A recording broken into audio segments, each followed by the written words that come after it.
You see increasing number of divorced or separated couples who are unable to let go of their past. You see increasing number of young people who are unable to forgive their parents or their caregivers for their early experiences that they had in their childhood. You see business people unable to get over their past failures. They are stuck in their past, and you also see business people who are obsessed over the future. All this is completely destroying one's living. You see a chronic denial of aging. There is a chronic denial of appearance. You compare and compete with total strangers across the globe now. Your competition and your comparison has gone beyond your siblings, your neighbors, your schoolmates, and has assumed global stage right now because of the social media. You compare with celebrities for your lifestyle. What is all this doing to you? In one word, stress. It is pushing you to unbearable stress. So let us today discuss about stress, its impact on your lives, and also the way out of it.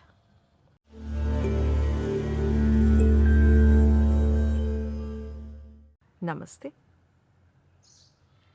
What is stress? Stress is a reaction the human organism gives to the pressured external circumstance. Pressure is external while stress is internal.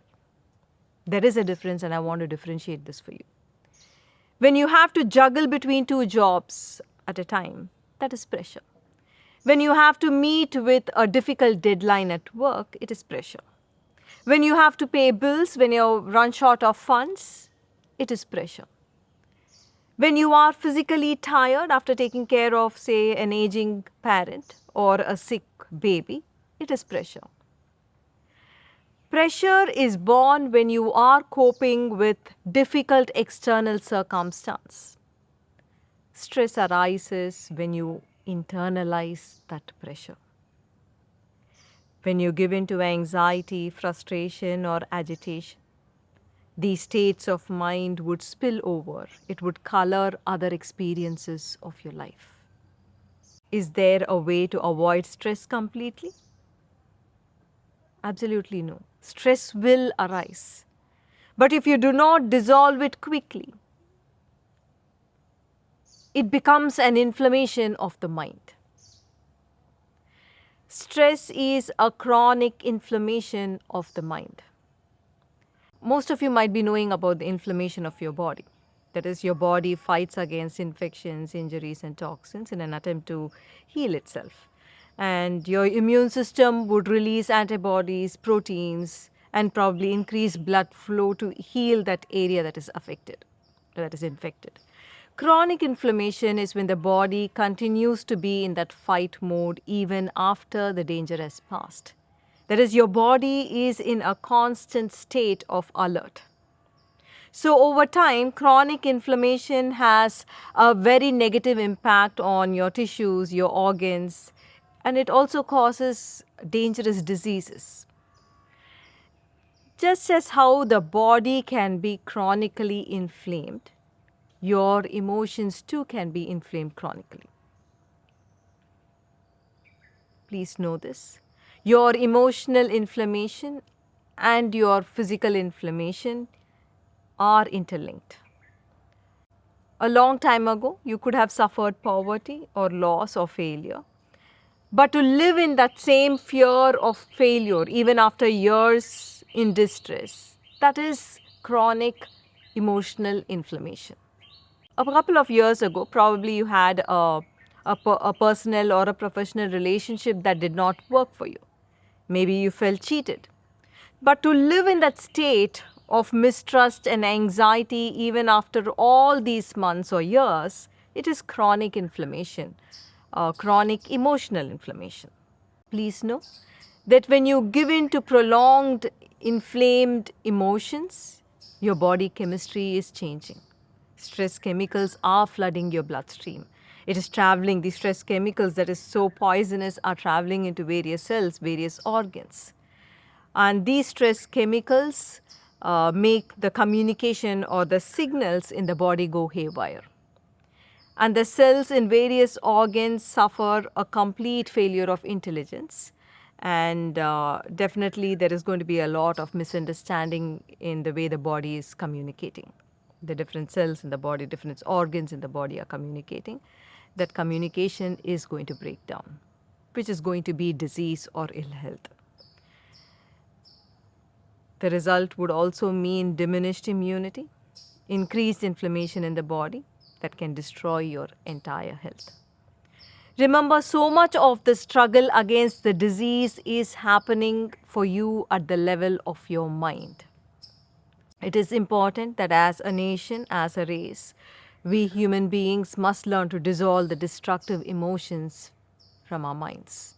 With an unhappy mind, you are victimizing your body, you are destroying your future.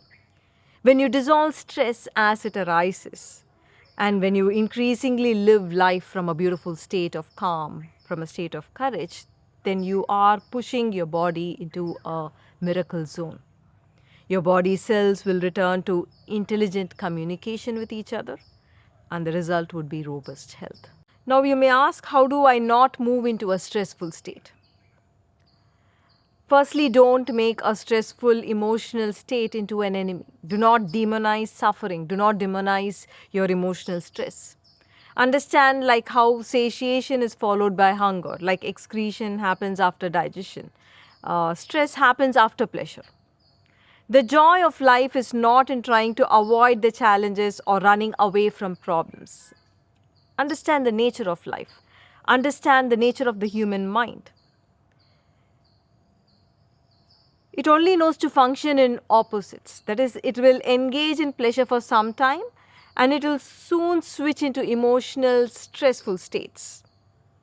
Even if you won, say, a massive lottery, right after a few hours of pleasure, your mind would habitually go into anxiety. Do you know that it is a fact that the most people who won the world's biggest lotteries, they report of an initial thrill that passes out after the first 2 months. They do not feel a radical increase in their happiness. They do not feel a radical increase in their mental well-being after they have won the lottery. But you would imagine differently, right? These people only return to a state of mind with which they have lived all their life.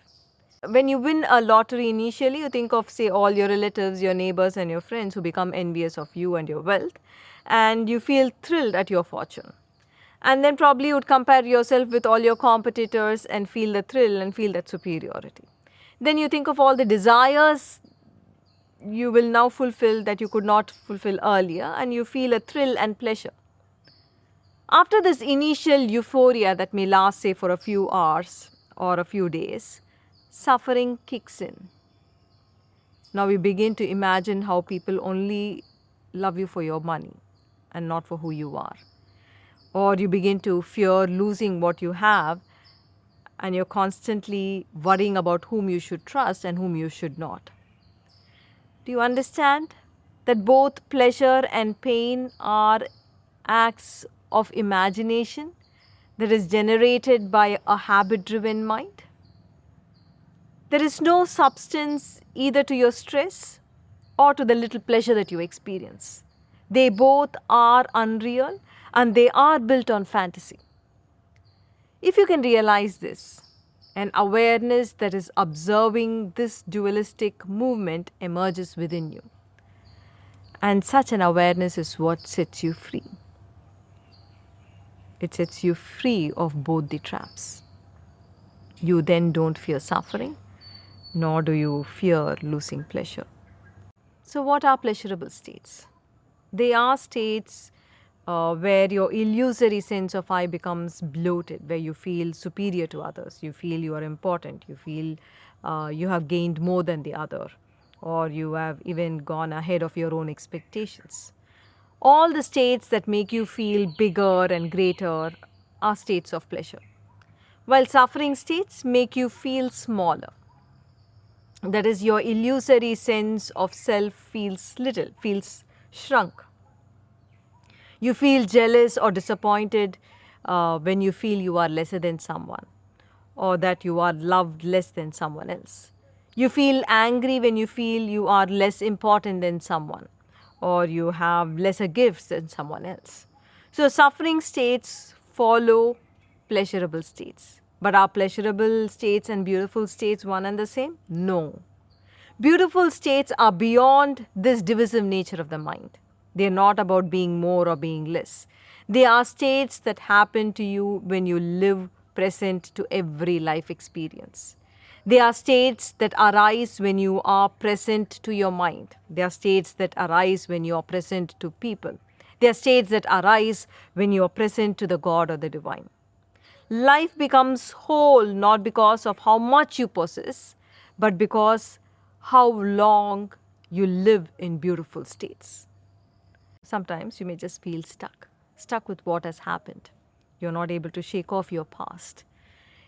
In circumstances like that, I want you to remember, in a forest floor, old leaves fall from the trees, and then the earth slowly digests them, dissolves them, and the tree takes back its old leaves into itself as nutrition. But when you throw plastic near a tree, that plastic does not get assimilated, slowly chokes life out of the tree. Similarly, it does not matter what your past has been. If an enlightened awareness begin to emerge in you, every experience you had gets assimilated in you. In fact, it becomes your strength. If not for the emergence of the enlightened awareness, even the slightest disappointment, rejection, it becomes like plastic debris that choke the life out of you. So also the challenges your mind is projecting for the future, every small lizard or gecko will begin to appear like a Godzilla. When you are in a state of expanded consciousness, you would flow with life. You would see life, situations, people, and yourself as neither smaller or bigger. You are present to reality as it is.